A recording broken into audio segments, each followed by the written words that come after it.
I shouldn't have reacted so bitterly about your goblin friend. I apologize. I hope we can finish what we started with the triptych. Please meet me at the southern coast. We can search for the final canvas piece.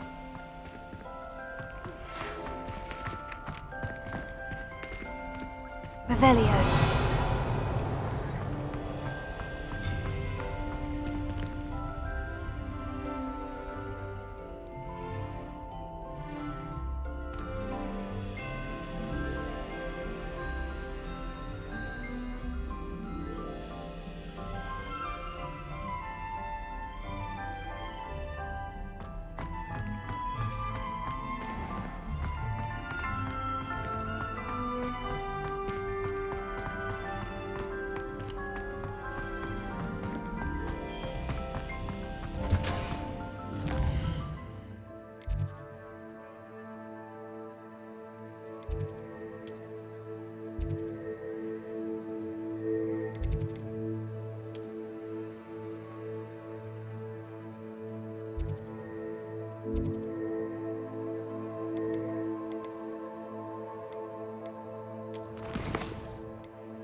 I haven't slept well.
You can't imagine how inconvenient travel was.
Revelio.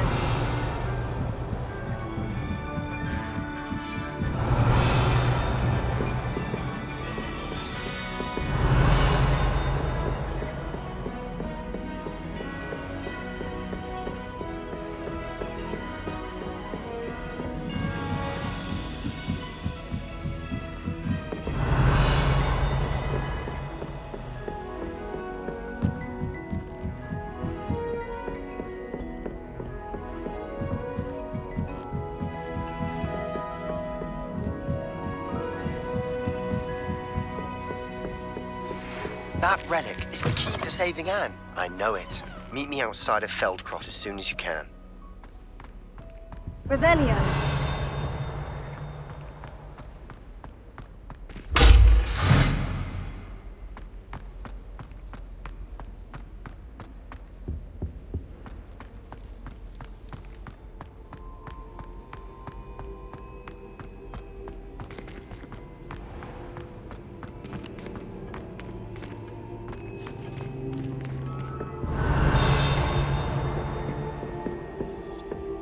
Alohomora.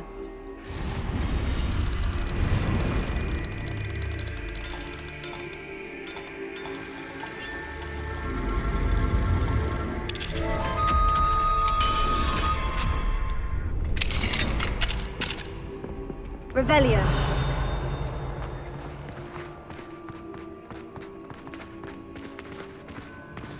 Alohomora.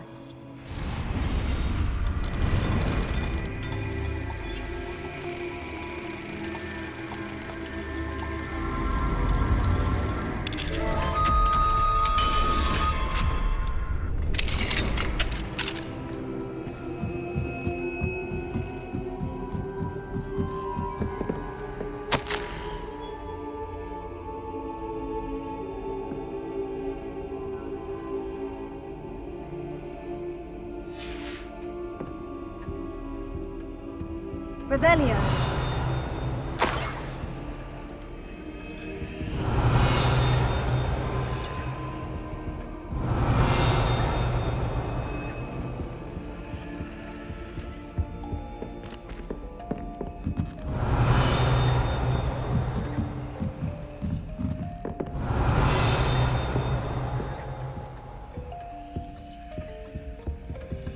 Lumos.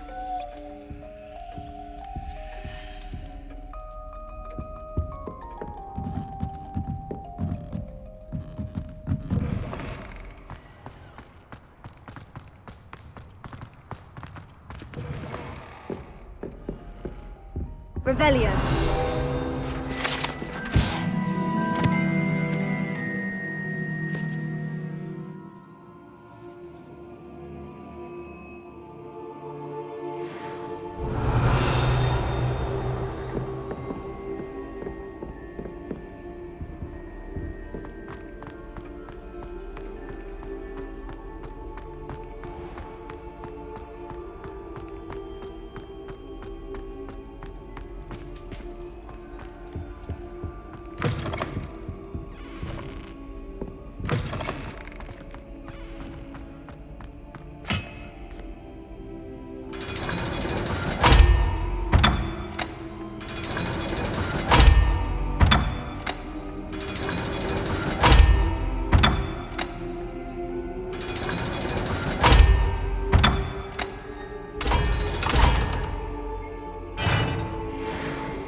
Revelio.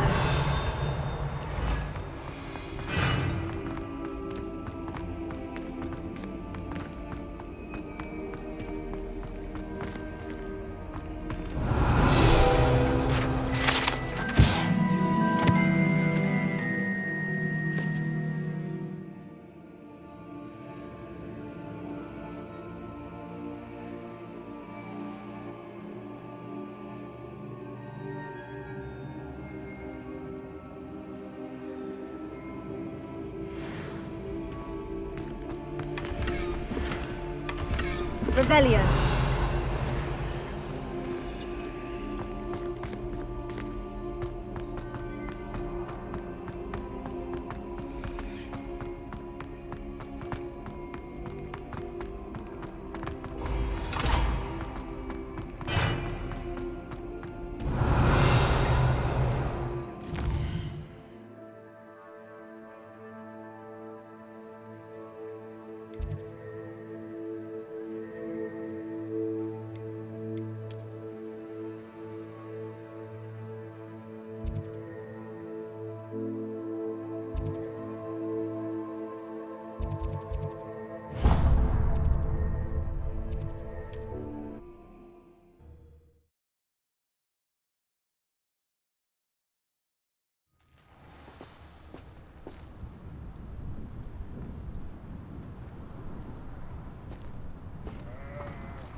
Nice to see you again.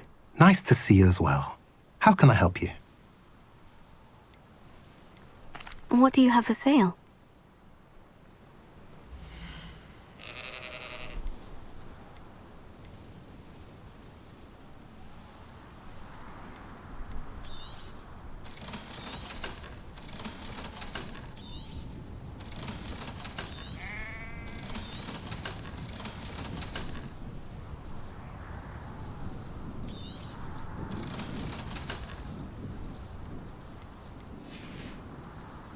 Have I mentioned you're welcome to stop by any time?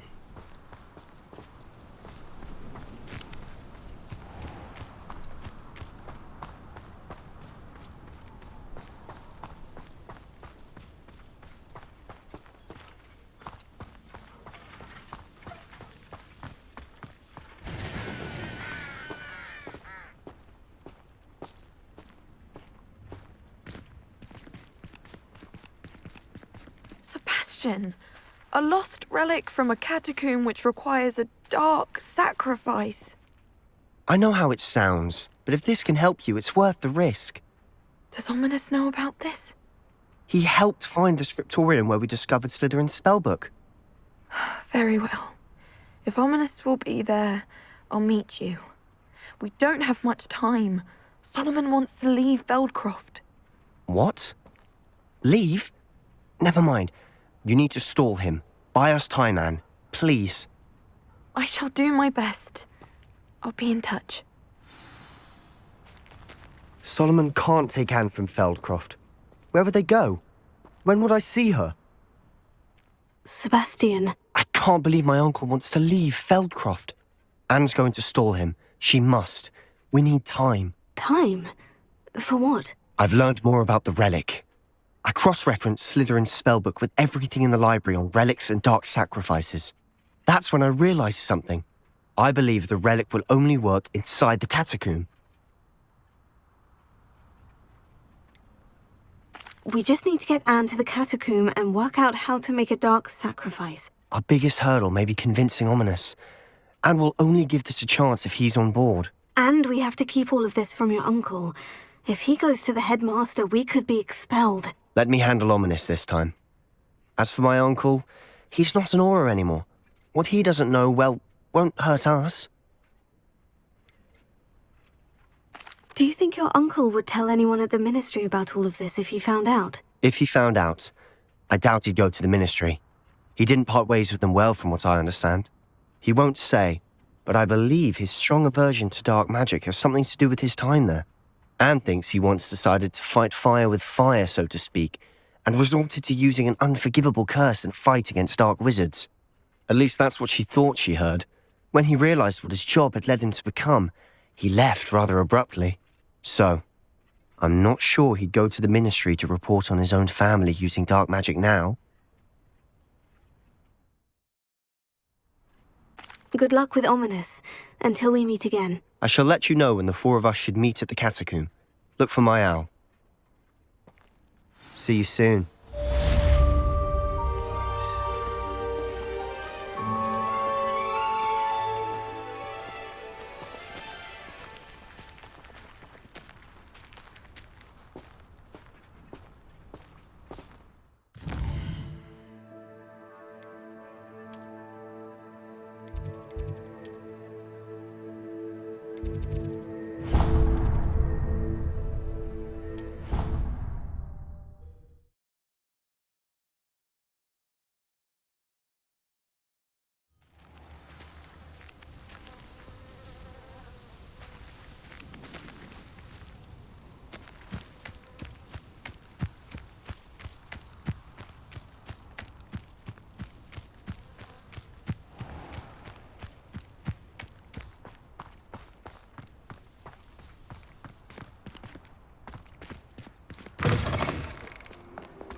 In today's lesson, we will cover a truly thrilling event.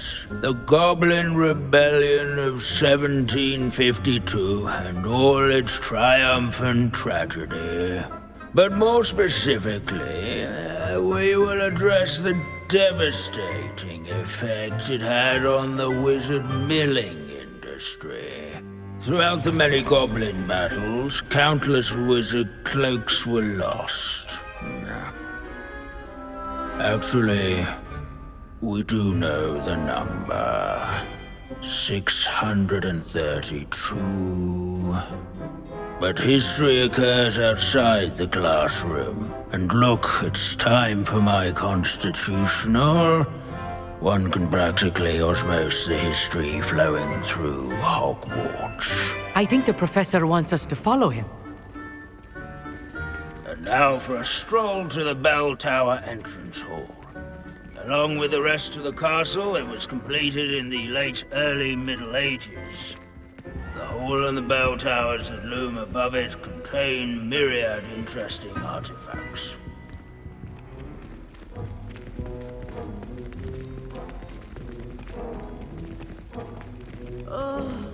I've never been so bored in my life as in History of Magic. Good to see you again. Recovered from that nasty bout of dragon pox, have we? That wasn't me, Professor. I'm new here. Are you? Well then, welcome. No doubt you're eagerly anticipating my analysis of various wizarding councils, codes, statutes, and of course, goblin rebellions. Not all goblins are rebellious. Some venture into wizarding politics, such as Eargit the Ugly. Some are talented artisans, such as Bragbor the Boastful.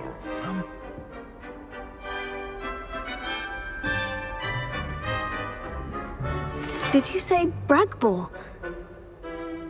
I know that name. Lodgok said he was an ancestor of Ranrock. Well known for his metalwork. I would imagine much of his goblin-wrought iron and silver has survived to this very day. Now, where were we? Oh yes. Back to our class topic for today. Grimbold Weft. Another notable historical figure. He's right nearby. Curious students can find him on display here in the bell tower entrance hall. I recommend that all students introduce themselves to this hero of Hogwarts. Revelio. Done in the Goblin Rebellion.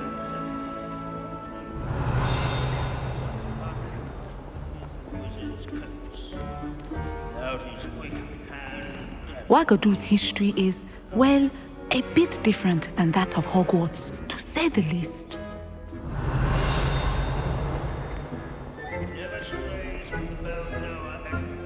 These bits of broom are all that's left of a witch called Celine Wartnobby. Rumour has it, she was demonstrating her experimental lunar apparition charm. She was never seen again. Perhaps she succeeded. I suppose we'll never know. If you fail History of Magic, you're doomed to repeat it. The class, that is.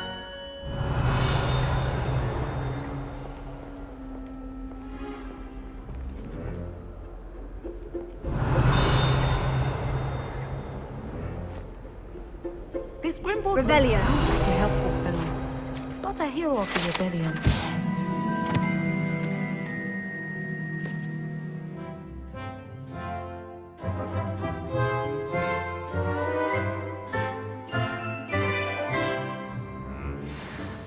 Oh yes, I see you found Grimbold Weft. Why didn't you tell us it was just a skull? Well, of course he's just a skull. Everyone knows Grimbold Weft died of dragonpox in 1753.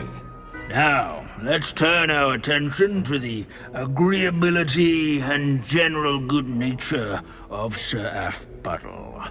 He's also nearby. See what you can learn from him for your next assignment. Standing in eternal but symbolic watch over the bell tower is a retinue of loyal knights, or rather, statues of knights, I should clarify. Revelio. Keen-eyed students will spot the statue of Sir Aphbuttle of the cheerful countenance nestled among the ranks. His fame was not won by vanquishing foes in single combat, nor by slaying bloodthirsty dragons, but rather in training yards, scullery. This unassuming smudge is rumored to be the location of the very first successful use of Bombarda. I suppose successful is a relative term, since whoever cast it didn't live to tell the tale. Waving statue's acquaintance. Revelio.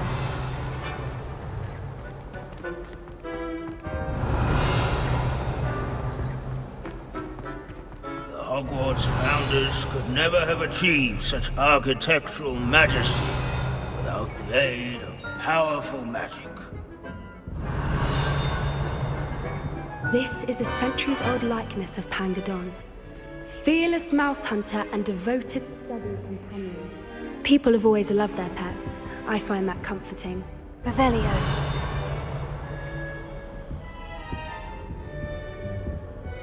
At least we're out of the classroom.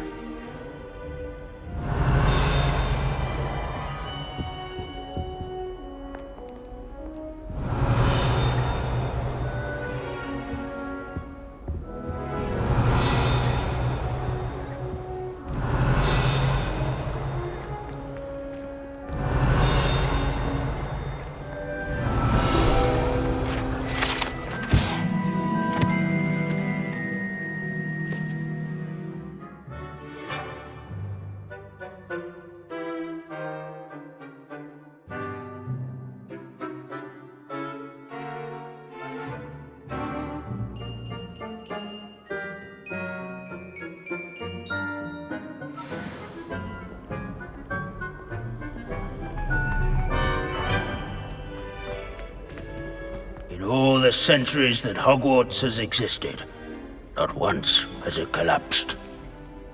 Professor Binns, I found the statue of Sir Aphbuttle. Ah, well done.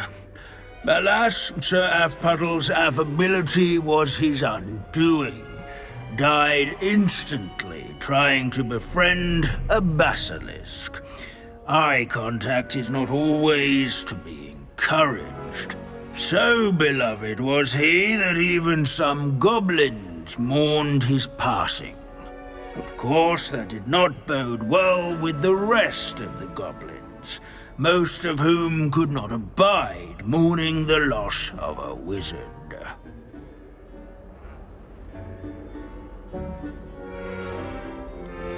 Goblins and wizard kind will never trust each other.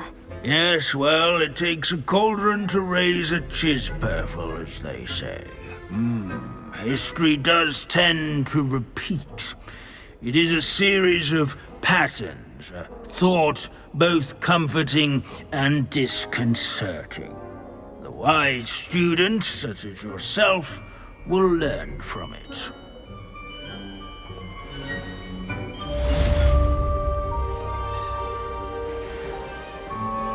History is written by those who do their schoolwork, so they say. Or at least, I like to say that.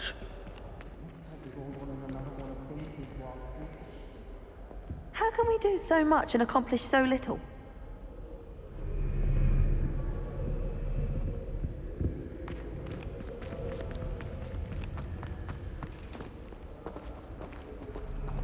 Revelio.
Deke has some exciting news to share.